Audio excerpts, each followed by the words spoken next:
UTI urinary tract infection বা মূত্রনালীর সংক্রমণ কেন হয় জেনে নিন 14টি কারণ। 1. Bacterial infection. 2. সঠিক পরিচ্ছন্নতা বজায় না রাখা। 3. অস্বাস্থ্যকর যৌন মিলন। 4. কম পরিমাণে পানি পান করা।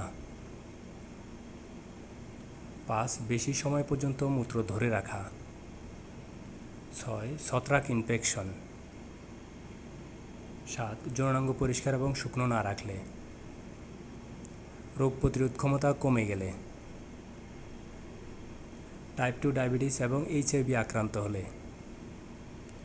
পুরুষের প্রোস্টেট গ্রন্থি বড় হয়ে গেলে। মহিলাদের মেনোপজ পরবর্তীতে।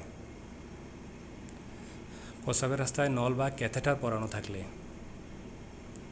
একবার প্রস্রাবের ইনফেকশন হয়ে থাকলে বারবার ইনফেকশন হওয়ার সম্ভাবনা থাকে। পুরুষের তুলনায় মহিলাদের ইনফেকশন বেশি হয়। ধন্যবাদ।